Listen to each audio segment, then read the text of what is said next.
então, podemos começar? Podemos começar. Bom, então vou começar me apresentando. Boa tarde, gente, sou Pedro Henrique, sou aluno do 023 do curso de Engenharia Mecânica aqui da ESC-USP, e hoje a gente vai estar começando mais um SAMEcast. Vou ser apresentador aqui juntamente com a Maria Eduarda, pode começar se apresentando também. Eu sou a Maria Eduarda, estou no 4º semestre de Engenharia Mecânica e hoje a gente vai entrevistar o professor Thiago Boaventura, que é do Departamento de Engenharia Mecânica e também trabalha no Laboratório de Robótica da ESC. Então, pode se apresentar melhor. Obrigado, gente. Parabéns pela iniciativa aí de novo do podcast. Acho muito legal, realmente. Prazer participar aqui com vocês. Então, eu estou aqui na USP há uns 8 anos, né, no Departamento de Engenharia Mecânica. Ingressei esse grupo de robótica do departamento. Hoje ministro disciplinas seja para mecânica que para mecatrônica na graduação, na área de automação. E na pós-graduação, uma área específica que eu tenho trabalhado, que é robôs com pernas.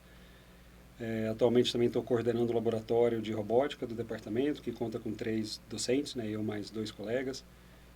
E acho que é isso aí, acho que como uma prestação básica. Legal. Uhum. Eu acho que é pertinente, então, a gente começar sabendo do histórico da sua trajetória até aqui, onde você graduou, como foi a pós, né, graduação na Itália. Explicar melhor isso. Legal. Então, eu fiz graduação em Engenharia de Controle e Automação, lá na época quando eu prestei vestibular, foi 2003. Tinham poucos cursos ainda nessa área de mecatrônica e automação, né? Inclusive a nomenclatura que muda um pouco, controle e automação para mecatrônica. Algumas universidades, eu prestei vestibular na época aqui para a USP também em São Carlos, a FUVEST, cheguei a passar na primeira fase, não vim fazer a segunda, porque tinha saído do resultado lá de Santa Catarina, que é onde eu fiz, né, na UFSC, e lá chamava controle e automação. Ela tem um enfoque maior na parte de automação, um pouco menos talvez na parte de robótica e mecatrônica no geral, como é aqui, por exemplo, na USP São Carlos, né? Mas aí fui para lá, morava em Goiânia na época, então mudei para bem longe, fui lá para Santa Catarina, fiquei lá 5 anos no curso de Engenharia de Controle e Automação.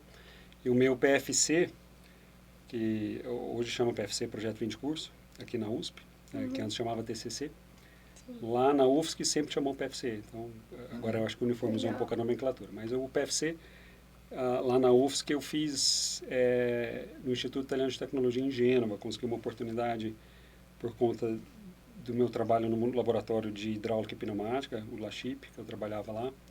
Eu trabalhei muitos anos ali, também uns 3 anos e meio mais ou menos nesse laboratório, fazendo IC. E então esse laboratório teve uma oportunidade para fazer tipo um estágio de intercâmbio lá no IT, nesse Instituto da Itália. E eu topei, fui fazer o intercâmbio. Durante a graduação? Foi no último semestre, no TCC, no PFC, né? Então, eu precisava, já é um semestre que a gente não tem disciplina nenhuma, é só fazer o PFC.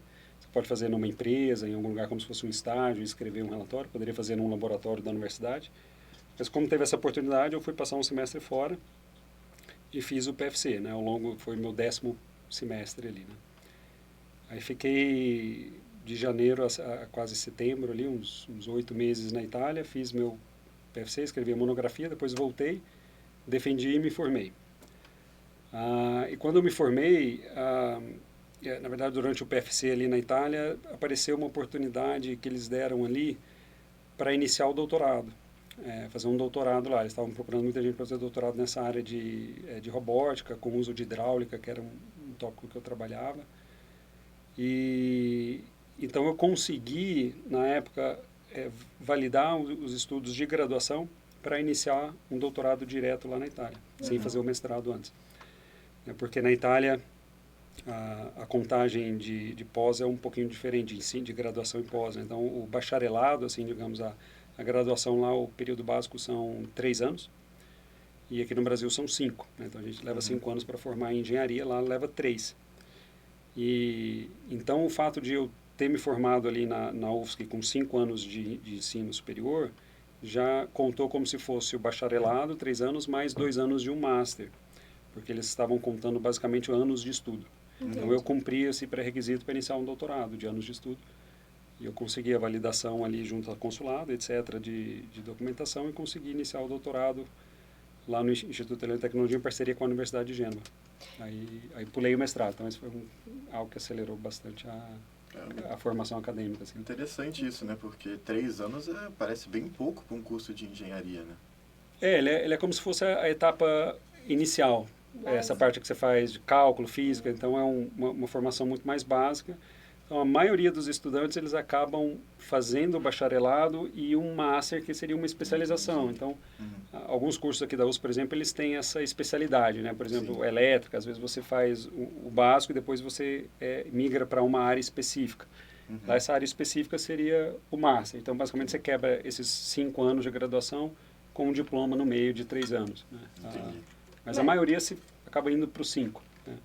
E de certa forma isso, ao seu ver, é melhor? Tipo, é mais fácil ingressar no mercado de trabalho no 3º ano deles lá, provavelmente, eu imagino, do que pra gente aqui no 3º ano, certo? Ou não? Como que funciona isso? Eu acho que assim, ele te dá mais possibilidades, talvez lá, né, de você ter um profissional, por mais que ainda não com essa formação completa como a gente teria em 5 anos aqui no Brasil, mas com 3 anos, mas com um básico, permitindo que esse profissional, se ele não quiser continuar estudando e se formando, que ele vá para o mercado de trabalho. Então, se abre uma possibilidade. Assim, eu não tenho muita experiência, assim, não conheço tantos colegas que para opinar muito, assim, olha, vale muito a pena, tem muita gente que trabalha depois dos 3 anos. Eu, como estava no ambiente acadêmico, eu sempre lidava com essa parcela dos estudantes que preferia seguir os outros 2 anos, fazer um master e depois fazer, às vezes, um doutorado. Aí, uma outra observação em relação a tempos que muda no Brasil, então lá seria 3 anos de bachelor, mais 2 anos de master e mais 3 de doutorado. Então você tem 8 anos, você faz desde o ensino médio, né, você faz toda a faculdade, mestrado, doutorado em 8 anos. Aqui no Brasil seriam 5 de graduação, mais 2 de mestrado, mais 4 de doutorado. Então dariam ali, 11 anos. Então a gente economiza uma boa parte ali, 2 anos de mestrado, mais 1 do doutorado, 3. A gente economiza pelo menos uns 3 anos em termos de formação para chegar a nível de doutor. Entendi. Então, eu consegui, nesse sentido, acelerar bastante a questão de ter o título, né, de doutor. Sim. Legal. A gente vê um movimento no sentido de mudar um pouco isso, né? Para partir direto para um doutorado de 4 anos, né? Não sei Correto. aqui na USP já vem um pouco nesse sentido, né? Não sei se já está começando a abrir essa possibilidade direto para o doutorado. Então, vários programas de pós-graduação já oferecem essa modalidade. Na minha época não tinha nenhum. Até quando eu entrei na USP há 8 anos, ainda eram muito poucos programas que tinham possibilidade do doutorado direto, sem ter o mestrado antes. Mas isso tem mudado. Hoje o programa de pós-graduação de engenharia mecânica já oferece a possibilidade de doutorado direto há pelo menos uns 4 anos, eu acho. Então, hoje a gente já consegue fazer isso. É um incentivo a mais para quem quer ir para a área acadêmica, quem quer fazer um doutorado, encurtar um pouco essa carreira, ficando mais parecido com esses moldes, digamos, europeus, né, em termos de tempo. E até a FAPESP tem reconhecido isso, em termos de financiamento, eles permitem que você faça, por exemplo, se você inicia com uma bolsa de mestrado, que você migre para o doutorado no meio, e aí muda a bolsa. Então, tem tido uma flexibilização, seja da universidade, dos programas de pós-graduação, que também das agências de fomento. Né? Legal. E falando no seu doutorado, que pelo que eu entendi foi segmento do PFC, né? Ele que te trouxe até aqui, qual foi o seu estudo no seu doutorado e o quanto ele contribuiu para você estar onde está hoje? Legal. Então, foi, em termos de formação, quando eu entrei ali no curso de Engenharia de Controle e Automação, eu busquei vários laboratórios para fazer IC ali no início, até como uma parte, para mim na época estava importante ali de complementação de renda, ganhar uma bolsa, né? Então, no final do 2º semestre, assim, mal sabia integrar, derivar, eu comecei a procurar IC e, sei lá, nos 10, 15 laboratórios que eu visitei, me abriu a porta, que era o laboratório de hidráulica e pneumática. Eu falei assim, não, Thiago, se você quiser começar a trabalhar aqui e ajudar os graduandos, os pesquisadores do laboratório, fica à vontade. A gente está sem bolsa agora, mas deve entrar algo em breve. Então, fiquei alguns meses voluntário ali. E depois apareceu uma bolsa, na época era uma bolsa, acho que de R$70, que era muito, assim, mudou muito. Mas a bolsa CNPq de base de IC, acho que era R$70, depois foi aumentando, foi para 110 e tal. Era bastante, né? Na época a academia custava R$20, 25. Então, 70 era um tanto bom, ajudava a família a me manter, que eu morava fora e tal. Então, eu entrei no laboratório de hidráulica e pneumática bem cedo e isso moldou muito a minha formação extracurricular. Uhum. Eu acabei ganhando bastante experiência nessa área e foi isso que me deu a possibilidade de ir para a Itália fazer o PFC lá, porque eles estavam buscando gente com essa expertise de hidráulica. E depois do doutorado eu segui, trabalhando com a parte mais aplicada de controle, usando esses tipos de sistemas de atuação hidráulicos, né, que usam óleo comprimido como meio de transmissão de potência, né? Legal. Então, hoje a gente tem sistemas de atuação elétricos, pneumáticos e hidráulicos como os 3 principais tipos. O hidráulico tem algumas características particulares que para a robótica ele era muito importante, né? Os principais robôs que a gente tinha móveis, né, como robôs quadrúpedes, usavam sistemas de atuação hidráulica naquela época, que era o Big Dog da Boston Dynamics. Então, da parte acadêmica estava investigando muito esse sistema de atuação aplicado a robôs. Então, ao longo do doutorado, eu pude trabalhar bastante com a parte de controle aplicada a esses sistemas robóticos, né? Então, isso acabou, sim, formando muito essa minha linha de trabalho, de pesquisa. Depois, no pós-doutorado, eu terminei ali o doutorado, eu consegui uma oportunidade de pós-doutorado na Suíça, no Instituto Federal ali, Técnico de Zurique, né, o ETH, e fiquei 4 anos ali como pós-doc, envolvido em um projeto europeu. E ali eu desviei um pouco, eu saí da parte de sistemas mais de controle e atuação hidráulica de quadrúpedes e fui para uma área mais de robôs vestíveis, robôs exoesqueleto, mas ainda assim com a temática de robôs com perna, né? Um robô de perna bem particular que fica acoplado a uma pessoa, o outro não, mas sempre com essa temática. Então, quando eu vim para a USP, eu quis dar sequência nessa linha, né, de robôs com perna. Aqui na USP a gente já tinha um professor, que é o professor Adriano Siqueira, que trabalha com a área de robôs vestíveis, de exoesqueleto, que foi a área que eu trabalhei no pós-doc. Então, como linha de pesquisa e grupo, eu acabei puxando mais para a área do meu doutorado e não do pós-doc de robôs quadrúpedes, bípedes, robôs com perna no geral e a aplicação desses robôs. Apesar de que eu tenho, sim, ainda alunos que trabalham com a parte também de robôs vestíveis e exos. É interessante isso, né? Porque você foi fazer faculdade justamente na UFSC, que é assim, nessa área de automação é ponta, né? Estou até que bastante no sentido que eles são um destaque bem grande realmente nessa área. E assim, fiquei curioso assim, por que você realmente escolheu essa área de automação, que parece que realmente foi uma coisa, assim, como você fez tudo nessa área, parece que foi realmente uma paixão, né? O que te interessou mais em fazer engenharia e nessa área de automação que você acabou realmente seguindo a carreira toda nessa área de robôs e tanto vestidos quanto quadrúpedes mesmo? Então, eu acho que principalmente no ensino médio, que a gente vai amadurecendo, pensando um pouco mais sobre carreira, eu tinha muita facilidade com a área de exatas, então sabia que ia ser mais ou menos naquela área ali, né? Não humanas, biológicas, já exclui bastante possibilidades. Agora, a área de automação era mais realmente pelo fascínio de robôs e máquinas. Naquela época, o que a gente entende por robô eram os braços que operavam em indústria, soldando carro e tal, que era linha de montagem. Mas também, assim, não só os robôs em si, mas de se automatizar um processo, né? Tem um sistema de irrigação, um pouquinho um sensorzinho que mede chuva e depois abre uma válvula e irriga automático. Então, assim, a questão de você automatizar um processo era um negócio que eu gostava de fazer como hobby e busquei isso como formação, né? Então, essa foi a escolha pelo curso, né? Mecatrônica ou automação. Na época, era um curso muito concorrido ali em Santa Catarina. Santa Catarina foi uma universidade pioneira, foi a universidade que primeiro formou turma nessa área de automação no país. Então, é uma universidade muito prestigiada e tinha muita demanda ali, muita gente de fora, de outros estados, indo para Santa Catarina fazer o curso. Só de Goiânia, ali de Goiás, de onde eu estava vindo, acho que tinha eu mais 2. Então, eram 3 alunos de Goiânia de uma turma de 30. Então, 10% da turma era de Goiás, tinha gente de Santa Catarina. Então, era uma turma muito mista. Então, isso era legal. E era o curso que, hoje, mais ou menos, o equivalente aqui na USP seria como se fosse, acho que a aeronáutica, que é um curso que tem uma nota de corte muito alta. Sim. Muito difícil entrar, vai perder talvez só para medicina. Temos nota de corte. Lá era o curso de engenharia de controle de automação. Era muito difícil, a gente só perdia para medicina. Então, conseguir entrar no curso era muito disputado. Então, foi assim, consegui passar lá, né, que era a universidade que eu escolhi, né? Lógico, também tem a questão de morar em Florianópolis, morar em São Carlos ou outra cidade, Brasília, UNB. Floripa tem um tchan a mais em relação, não só à universidade, mas também ao local, né? Belezas naturais. Tal. Apesar de que a gente aproveita muito pouco na graduação a cidade. Entendi.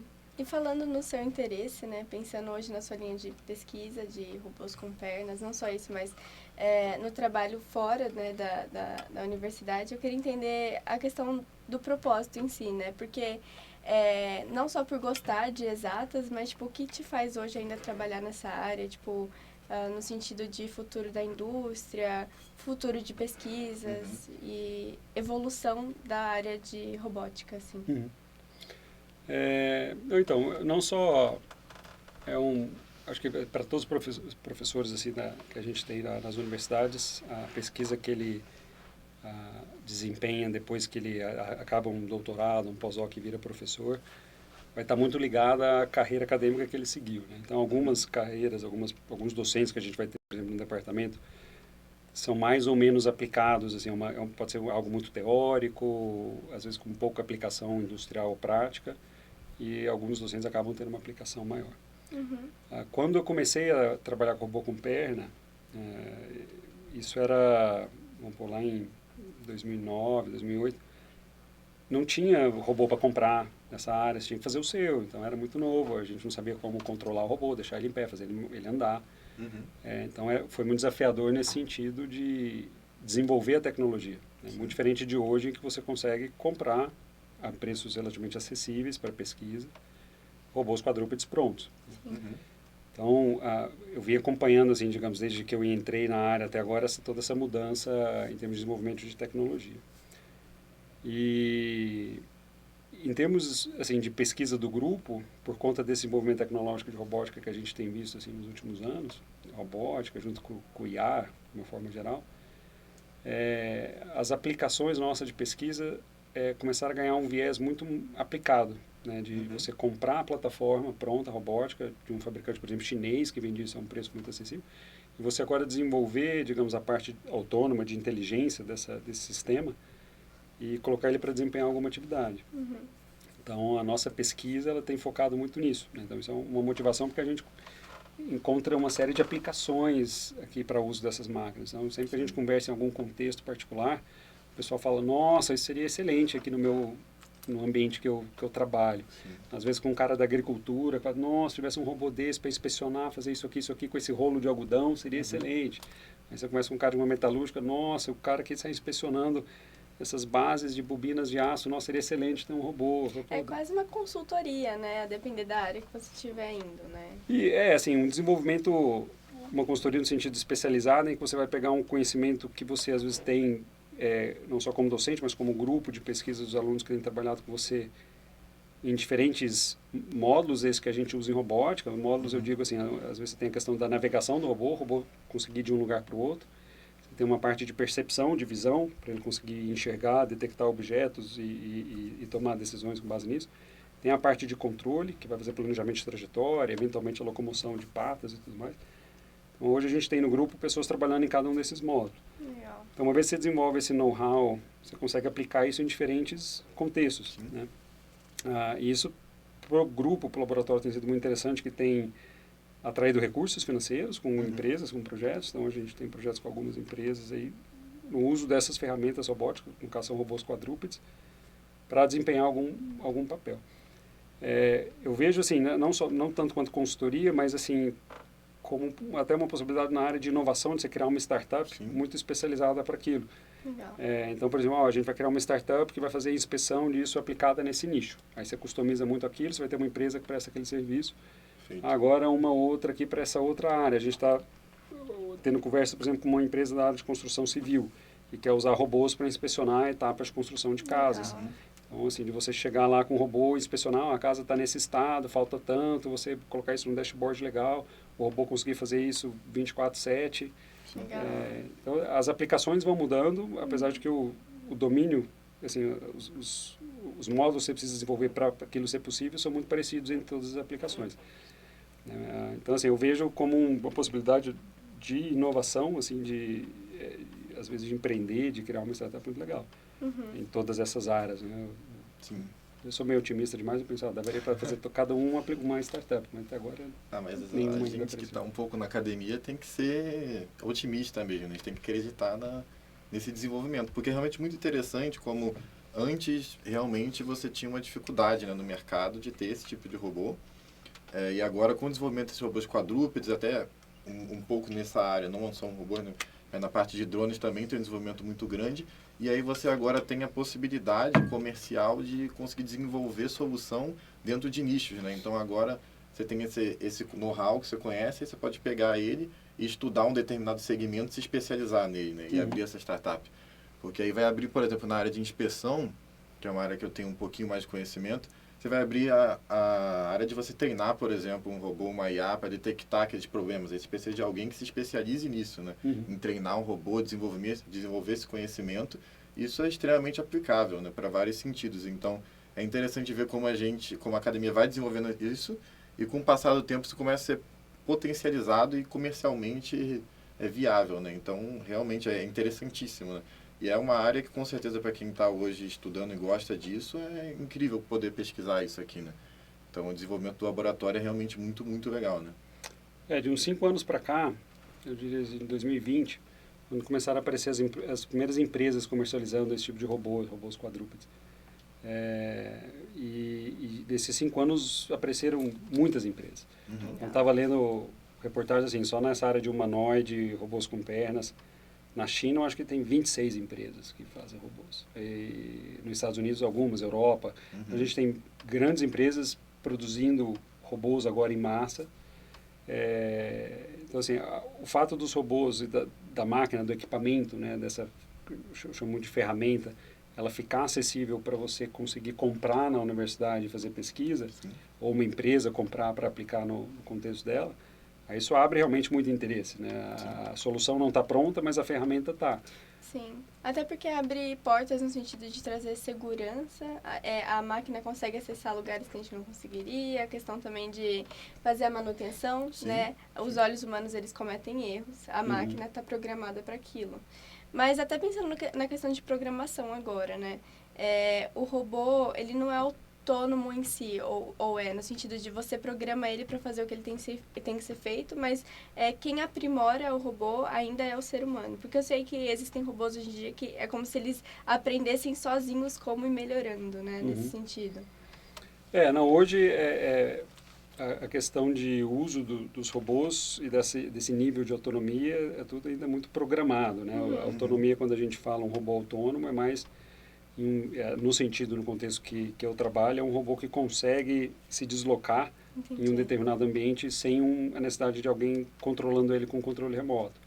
Então, se você tem um mapa, você fala assim, olha, saia daqui dessa sala, vai até ali a entrada da USP. Você fala isso para o robô de alguma forma, pode ser numa linha de comando, você dá uma coordenada de GPS, alguma coisa assim, mas você passar esse comando para o robô entender onde ele tem que ir, ele sair andando sozinho até chegar lá, essa parte de navegação autônoma, sem ninguém dirigir, é um nível que a gente consegue dar de autonomia. Isso é mais ou menos o mesmo princípio que a gente tem de carros autônomos hoje. Então, carros autônomos trabalham mais ou menos da mesma forma. Então, dado o mapa, GPS que você tem acesso, ele planejar uma trajetória que ele tem que fazer e começar a executar essa trajetória e perceber no ambiente dele. Então, a parte de percepção entra, então ele tem que entender que isso aqui é uma porta, que é um obstáculo, que eu preciso desviar. Então, esse é o nível de autonomia que a gente dá para ele. Mas, viu um obstáculo, tenta planejar uma trajetória e desviar. Viu um buraco, algo que você não consegue, para. Então, assim, ele é tudo muito programado, ainda bem, digamos, pragmático, assim. Entendi. Em termos ainda de versatilidade, assim, muitas coisas o robô vai entrar numa situação que ele não consegue resolver sozinho ainda. Então, em termos de locomoção. Em muitos casos, esses robôs industriais que a gente compra pronto, eles são de uma certa forma preparados para serem autônomos, mas você coloca, às vezes, algum obstáculo muito grande na frente, o robô vai parar ali e vai ficar ali o dia inteiro parado. Até um operador ir lá e, com controle, desviar e tal. Então, algumas coisas ainda travam e bloqueiam essa autonomia, né? Então, a gente está num processo ainda de dar essa autonomia de navegação até, coisas relativamente básicas.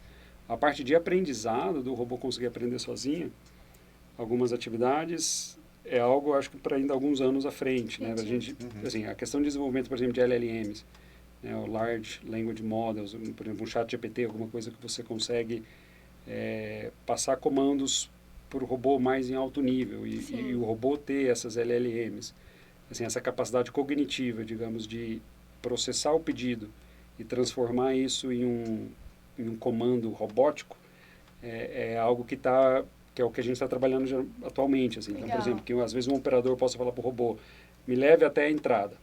O robô entender isso semanticamente, falar assim, ele quer que eu desloque ele desse ponto para esse ponto, e ele traçar uma trajetória para fazer isso. Então, ele vai entender o que você quer, e ele vai falar assim, então o que eu tenho que fazer agora é um planejamento de trajetória. Isso a gente já sabe fazer, é o que a gente faz. Mas converter um comando para isso, para rodar um algoritmo de planejamento de trajetória, é o que essas IAs hoje têm trazido essas possibilidades. Então, assim, a gente está entrando no módulo de deixar o robô mais em alto nível. Até que talvez a gente chegue num ponto que a gente consiga pegar um robô, por exemplo, pensando mais agora, hoje o que a gente tem mais, digamos, acessível são os quadrúpedes, em termos de robôs com pé, mas os robôs humanoides estão vindo com muita força e nos próximos anos vão também dominar essa área de robótica. Acho que as aplicações vão muito para a área de humanoide. De você ter um humanoide que chega aqui e você vai ensinar uma tarefa para ele, ele vai observar, talvez você fazendo a atividade, e vai aprender como faz ela só de observar, igual um humano faz. Fala assim, olha, o que você tem que fazer é isso aqui, você vai pegar, vai montar, tal, entendeu? Aí entendi, ele vai lá e replica. Então, você passar essa capacidade muito de alto nível do robô, observar algo e através daquilo ali ele quebrar aquilo em talvez especificações do que ele precisa fazer em uma sequência que ele precisa fazer, acho que é o caminho para a gente em termos mais assim de IA, de autonomia. Mas é sempre algo muito programado, assim, muito longe de que a gente tem de ficção científica, de que o robô vai começar a pensar e desenvolver comportamento crítico, se rebelar contra a pessoa. Hoje a gente tem muitos filmes aí de Hollywood que vão nessa linha, mas é muito ficção, né? É interessante isso porque o avanço da tecnologia não foi só no robô, né, mas também fora, né, como você estava falando. Um gargalo que eu imagino que para vocês, por exemplo, em 2009 ou em 2010 era muito grande, era o processamento embarcado, né? Então, hoje a gente já tem placas que são muito mais poderosas, que você consegue fazer, por exemplo, esse processamento de imagem em tempo real, consegue fazer esse processamento de trajetória, e agora com o desenvolvimento do ChatGPT e outras inteligências, você vai ter uma central de, talvez não embarcada, mas que você consegue se comunicar com um pouco de delay e ele consiga realmente programar essa central embarcada, né, de um jeito mais geral, né? Fazer essa tradução que a gente faz hoje do nível de o que o cliente quer para o nível de engenharia, né, que é essa programação e tudo mais. Então é uma coisa muito interessante, porque abriria a margem da gente desenvolver também essas aplicações muito versáteis, né? E isso realmente, acho que para quem gosta de automação, é sensacional, né? Você conseguir desenvolver um robô que você consegue aplicar e que ele consegue, por exemplo, se adequar a transformações dentro da fábrica, né? Consegue entender quando muda o layout da fábrica e você consegue ensinar isso para ele. Seria fantástico o nível de automação, né? Essa a versatilidade, essa flexibilização em termos de desempenhar atividades, isso assim, hoje já é uma realidade em alguns contextos, né? Mas ainda não muito aplicado.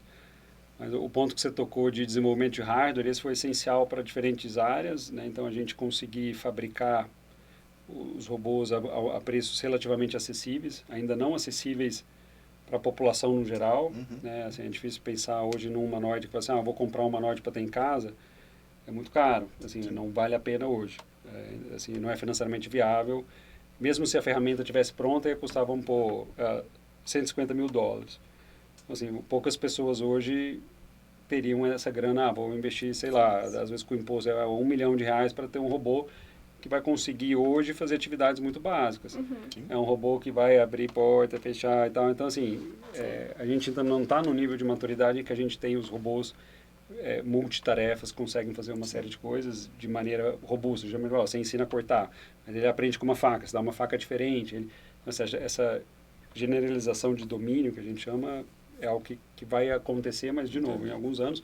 E isso vai exigir desenvolvimento, seja da parte de hardware, digo assim, eventualmente motor, peças que compõem o robô, no sentido de deixar ele mais acessível, mais barato também, eventualmente simplificar algumas coisas.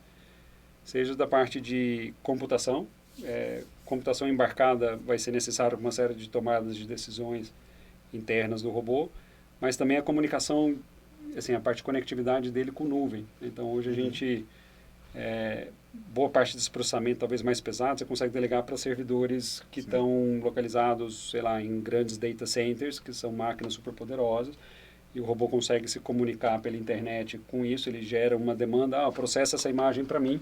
Eventualmente, a nuvem consegue processar isso relativamente rápido e devolver para ele uma resposta. Ele não precisa ter esse poder computacional dentro dele.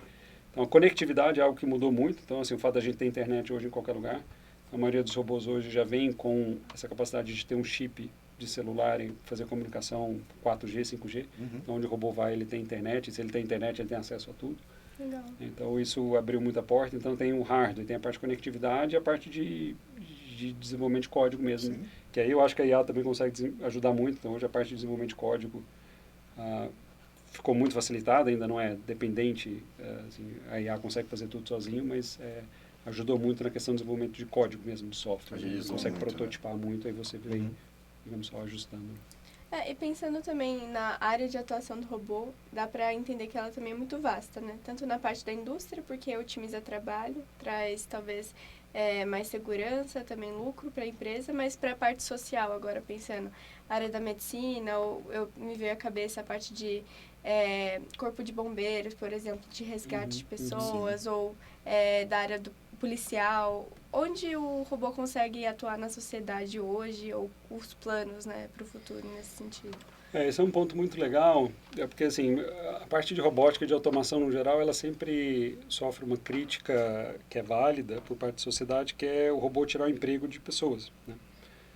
Mas assim, alguns pontos que a gente traz, que trabalha com a área de robótica, a gente quer, na verdade, tirar pessoas de situações que não foram feitas para pessoas, né? Que hoje, infelizmente, a gente tem que ter pessoa porque alguém tem que fazer, mas Sim. não é algo para um ser humano, digamos, foi feito para fazer aquilo ali. Existem algumas classes desse tipo de trabalho que a gente lida e que a gente pensa em que essas são aplicações ideais que o uso de um robô se justifica muito bem. Sim.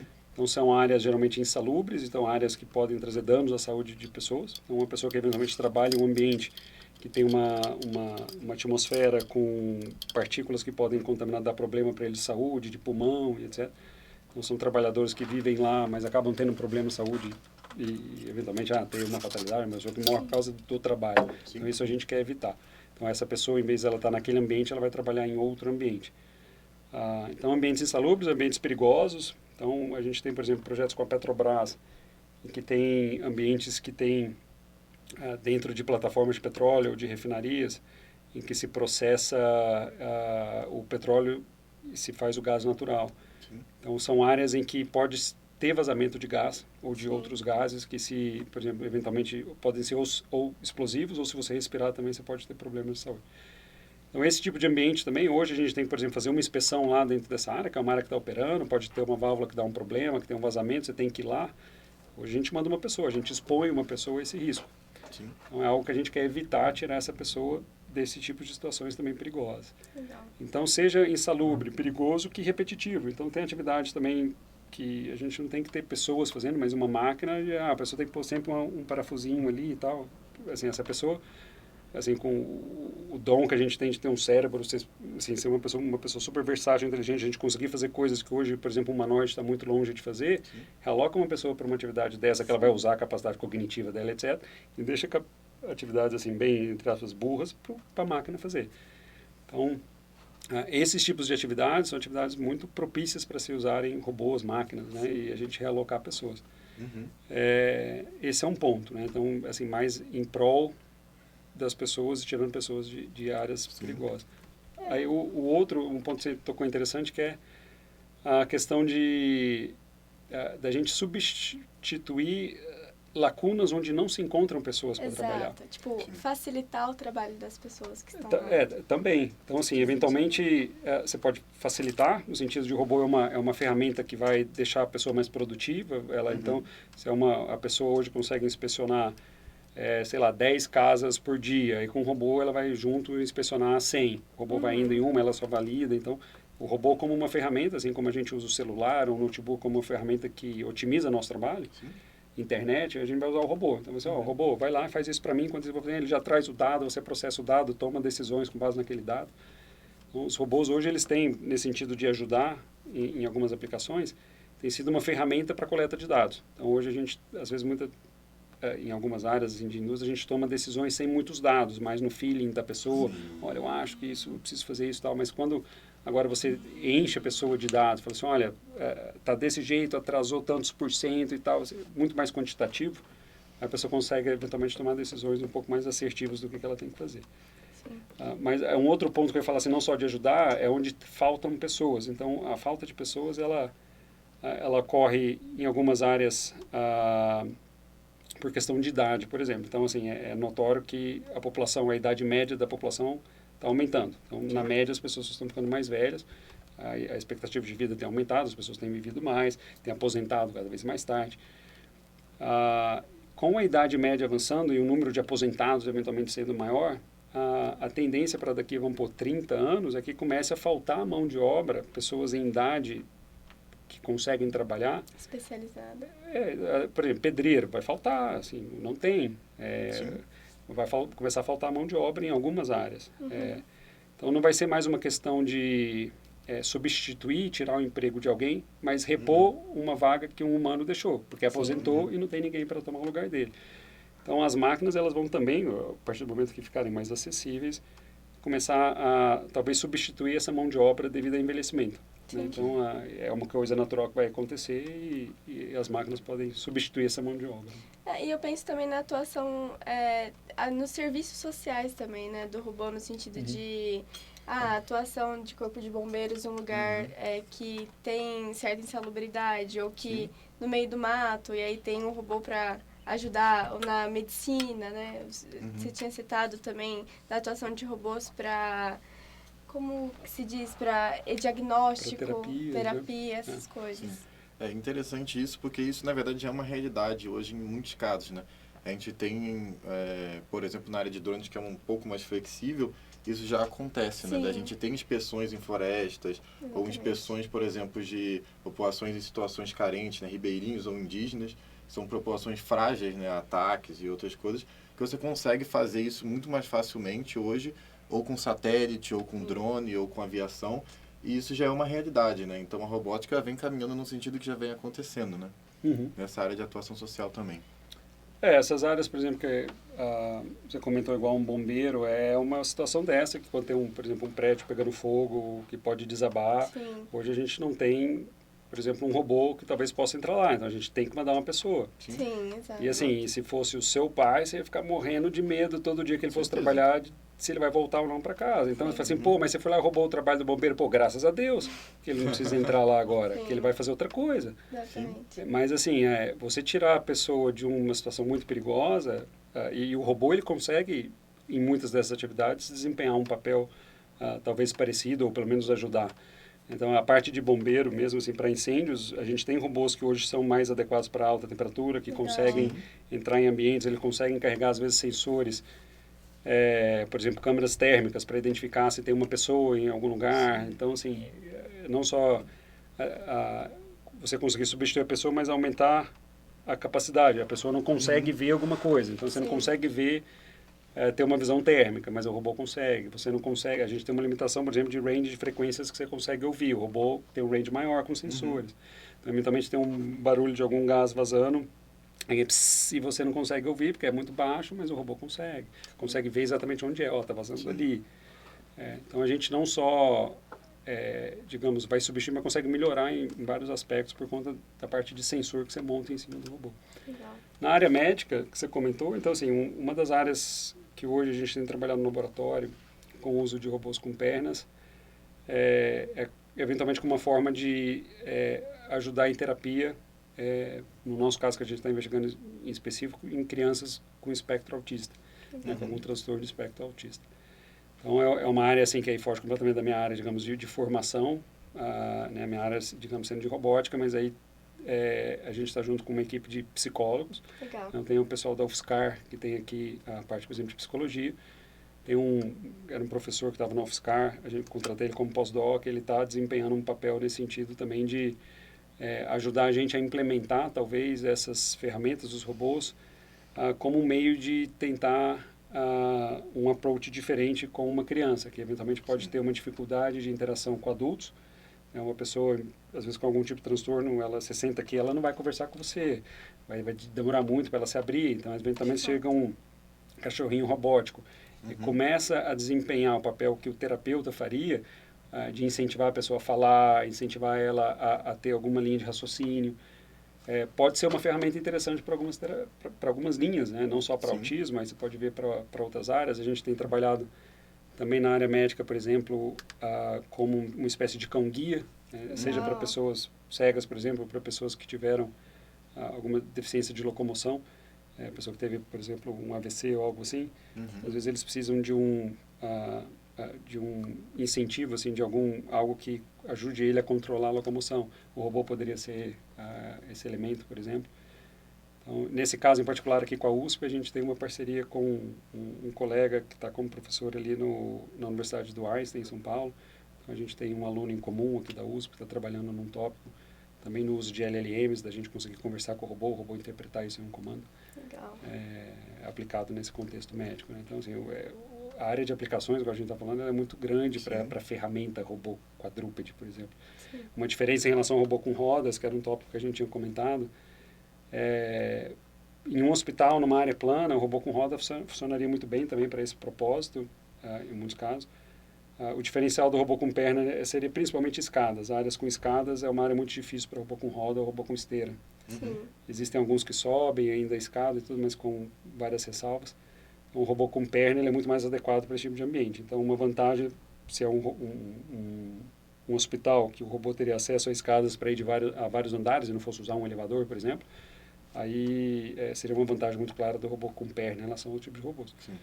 Mas a área, sejam drones, sejam robôs com rodas, assim, a integração desses robôs hoje também ela tem um potencial muito grande. Você combinar drone com robô com perna, então para a área de inspeção numa floresta, que o drone vai fazer uma varredura por cima, o robô com perna vai por baixo.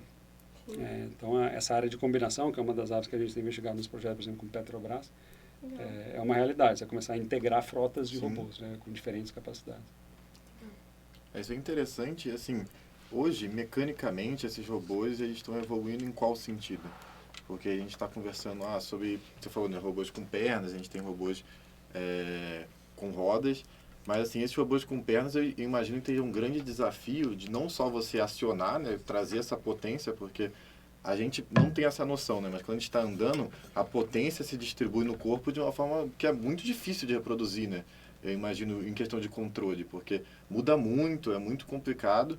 Então, assim, sabe que, por exemplo, a hidráulica se desenvolve, tem muito mais potência, muita capacidade de potência, mas talvez seja um pouco mais cara, tenha mais manutenção. E hoje a gente tem um desenvolvimento muito grande de motores elétricos. Como é que você acha que tem sido esse desenvolvimento? E tanto no sentido também de puxar um pouco a sardinha para a nossa área da mecânica, de elementos de automação. Você acha que hoje ainda tem um grande futuro na área de robôs hidráulicos ou pneumáticos ou elétricos, totalmente elétricos? Eu acho que em termos de aplicação de robôs em ambiente industrial comum, residencial, para serviços, o sistema de atuação elétrico ele vai ser o mais adequado. Até porque nesses casos, geralmente a gente não precisa de tanta potência, digamos, né? Então você não precisa de um robô capaz de carregar 1 tonelada na sua casa. Não, se ele conseguir carregar uma caixa de 50 quilos, está bom. E não precisa, se ele carregar essa caixa de 50 quilos, ele não precisa carregar ela e sair correndo, ele pode andar devagar. Então, assim, os requisitos de potência vão sendo menores, aí com isso você consegue simplificar os requisitos da máquina, do robô, né? Em termos de potência. E se a potência não é tão elevada, e potência no sentido realmente de força vezes velocidade. Então, assim, você pode ponderar, às vezes eu vou pôr muita força, mas velocidades mais baixas. Então, você tem uma potência mais moderada, ou velocidade mais alta com pouca força.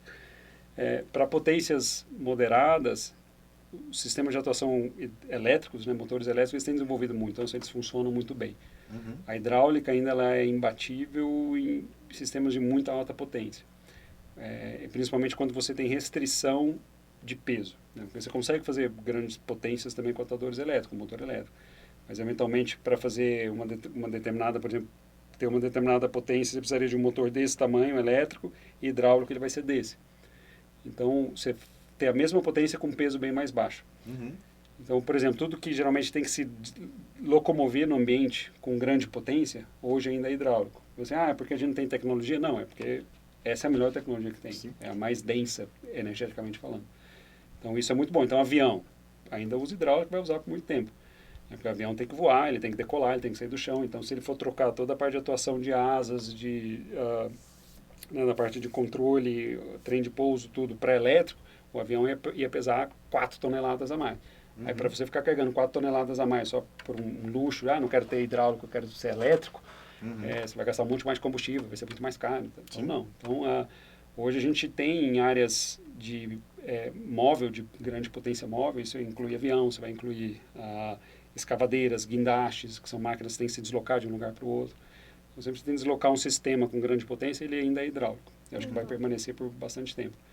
Agora, se a potência não é tão elevada, são os casos dos robôs elétricos, os robôs quadrúpedes, eles começaram com uma versão hidráulica e eles foram sendo eletrificados aos poucos. Entendi. Então, um robô bípede, por exemplo, da Boston Dynamics, que hoje é uma das principais empresas aí por trás dessa área de robôs com perna, ela tradicionalmente começou lá, talvez em 2008, por ali, com o Big Dog, um robô quadrúpede hidráulico, e veio com esse sistema hidráulico por muito tempo, até que por volta, talvez ali de 2020, ela começou com os primeiros modelos elétricos. Sim.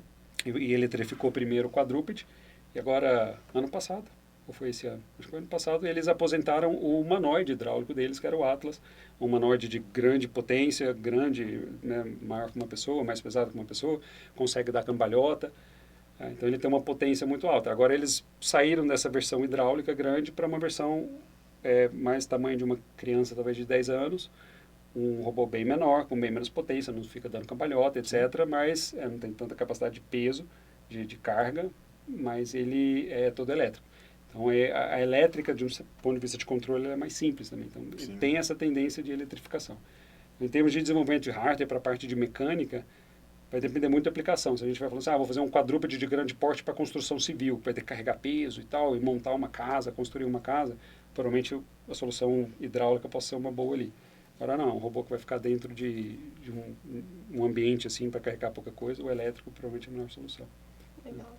Então, a nossa conversa está quase chegando no fim, mas antes de finalizar, se o senhor puder falar melhor, apresentar melhor a sua linha de pesquisa aqui na universidade para os alunos da engenharia mecânica, onde que os alunos da mecânica poderiam atuar nos seus estudos, e se o senhor puder falar melhor sobre isso, é interessante.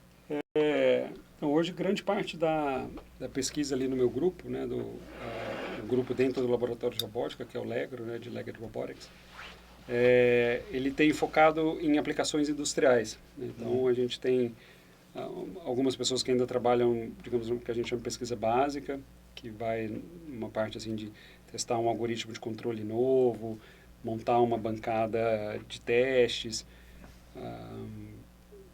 trabalhar em algum algoritmo de planejamento de trajetória, alguma parte de aprendizado de máquina para o robô conseguir fazer uma atividade específica. Legal. Então, essas são atividades mais básicas. As atividades mais aplicadas, a gente tem ido para os contextos dos parceiros industriais. Né? Então, hoje a gente tem parcerias com a Petrobras, então tem algumas pessoas ali do grupo envolvidas nesses projetos. Então, ali vai desde o controle, por exemplo, de robôs quadrúpedes para plataformas no mar que oscilam. Então, hoje os robôs eles são feitos para andar na terra, que está paradinha. Quando você entra numa plataforma que fica oscilando, isso bagunça um pouco o sistema de controle do robô, de localização dele. Então, a gente tem, por exemplo, pessoas trabalhando ali, a gente tem pessoas trabalhando com a capacidade do robô conseguir manipular o ambiente. Então, isso é você pegar um robô quadrúpede e colocar um braço em cima dele. Entendi. E você fazer essa manipulação móvel, que a gente chama de locomanipulação, do robô se locomover e manipular o ambiente ao mesmo tempo. Essa é uma linha de robótica que está muito assim na moda, né? Muita gente pesquisando a parte de locomoção ficou já muito bem estabelecida, já não é um mistério. O robô sair andando para um lugar para o outro. Legal. Agora o robô andar e conseguir fazer alguma coisa com o manipulador, pegar uma coisa, se manipular, isso ainda é um desafio. Então, assim, de forma geral, a interação física, sempre que tiver interação física do robô com alguma coisa ou com alguém, principalmente quando envolver pessoa, que a questão de segurança é muito mais crítica, isso é um desafio. Então, a gente tem ido muito nessa linha também ali no grupo. Para o pessoal da mecânica, no geral, a gente tem trabalhado com alguns projetos de bancadas. A gente tem... já tive alunos da mecânica também trabalhando com partes assim, não muito de design, de projeto mecânico, mas eventualmente de controle. Não são pessoas, às vezes pode ser uma oportunidade, por exemplo, iniciação científica no grupo, para desenvolver alguma competência que vocês não têm ao longo do curso normal de graduação, né? Usar essa atividade, digamos, extracurricular para desenvolver uma competência a mais, ao invés de eventualmente melhorar e desenvolver uma que você já tenha na graduação. Então, já tive alunos muito bons que trabalharam com passividade de controlador de impedância, fazendo uma análise teórica do algoritmo e foram super bem. Publicamos um artigo internacional. Então, a gente não precisa, às vezes, enquadrar, colocar dentro da caixinha, você faz isso porque você vem de tal curso. Eu acho que é legal ter a mente um pouco aberta. Se tem um interesse em eventualmente aprender algo, pode ser uma oportunidade interessante, né? Assim, entrar no lab de robótica. Mas hoje, em projeto mecânico, no meu grupo a gente não faz, a gente não projeta robô, não por enquanto. Sim. Eventualmente pode vir a ser uma demanda. A gente, vamos fazer o nosso quadrúpede, aí a gente pegar e construir o nosso. Legal.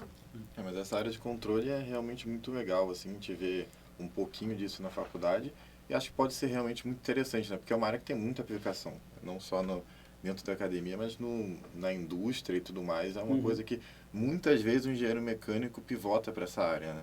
Conheço alguns casos, conheço alguns amigos que eles foram para a indústria, eles trabalhavam bem lá, abriu uma vaga para eles na área de automação e eles aceitavam, aí tinha que aprender tudo lá.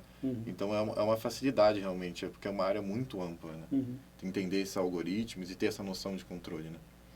Essa noção básica que eventualmente você tem já nas disciplinas da graduação, ela serve, digamos, como esse pontapé inicial para você aprender um pouco mais. A pessoa sendo, assim, gostando de aprender, sendo autodidata, sendo aberta a aprender, acho que você consegue sim desenvolver competências que fogem às vezes um pouquinho do estereótipo do engenheiro naquela área, né? Legal.